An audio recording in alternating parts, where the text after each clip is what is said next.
প্রবাসী ফুটবলার সামিত সোমকে জাতীয় দলে খেলানোর চেষ্টা করছে বাংলাদেশ ফুটবল ফেডারেশন। লাল সবুজের জার্সিতে খেলতে নিজের সম্মতিও জানিয়েছেন এই তারকা ফুটবলার। আগামী জুনে সিঙ্গাপুরের বিপক্ষে ম্যাচে সামিতকে জাতীয় দলে নেওয়ার জন্য আনুষ্ঠানিক প্রক্রিয়া শুরু করেছে বাফুফে। কানাডার অন্যতম সেরা ফুটবল প্রতিভা হিসেবে পরিচিত সামিত সোমের বাবা মা দুজনই বাংলাদেশের। তার বাবা মানস সোম ৮০-র দশকে স্কলারশিপ নিয়ে কানাডায় পড়াশোনা করতে গিয়েছিলেন। তাদের গ্রামের বাড়ি সিলেটে। সামিতের মা নন্দিতা সোমের জন্ম ঢাকায়। তিনিও কানাডায় গিয়েছিলেন পড়াশোনার জন্য। ২০২২ সালের অক্টোবরের শেষ দিকে সামিত সোম এক সপ্তাহের জন্য এসেছিলেন গ্রামের বাড়ি শ্রীমঙ্গলে। বাবা মা বাংলাদেশি হলেও সামিত সোম জন্মসূত্রে কানাডিয়ান। শৈশব থেকেই ফুটবলের প্রতি সামিতের ছিল প্রবল আকর্ষণ। স্থানীয় ক্লাব এডমাউন্ট সাউথ ইস্ট ইউনাইটেডে খেলা শুরু করেন ২০০২ সালে। ২০১৪ সালে সামিত কানাডার অনূর্ধ্ব-১৮ জাতীয় দলে সুযোগ পান। ২০১৫ সালে নাম লেখান উত্তর আমেরিকান সকার লিগের একমাত্র কানাডিয়ান দল এএফসি এডমাউন্টের একাডেমিতে। মর্যাদার দিক থেকে যুক্তরাষ্ট্রের মেজর লিগ সকারের পরেই এই টুর্নামেন্টের অবস্থান। এডমাউন্টনের একাডেমি থেকে তাকে পাঠানো হয় কানাডার বিশ্ববিদ্যালয় পর্যায়ের সর্বোচ্চ ফুটবল লিগে।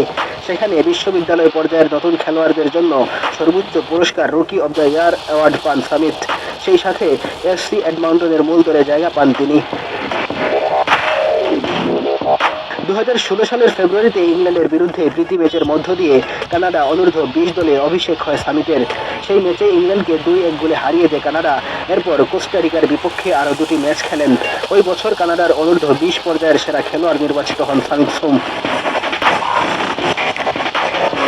২০১৭ সালে আমেরিকার মেজর লিগ সকারে ডাক পান সামিত সোম, যা বাংলাদেশি বংশোদ্ভূত কোনো ফুটবলারের জন্য প্রথম। MLS এর প্লেয়ার ড্রাফটে মন্ট্রিয়ল ইমপ্যাক্ট তাকে দলে নেয়। ওই বছরের অক্টোবরে তিনি মেজর লিগে প্রথমবারের মতো মাঠে নামার সুযোগ পান।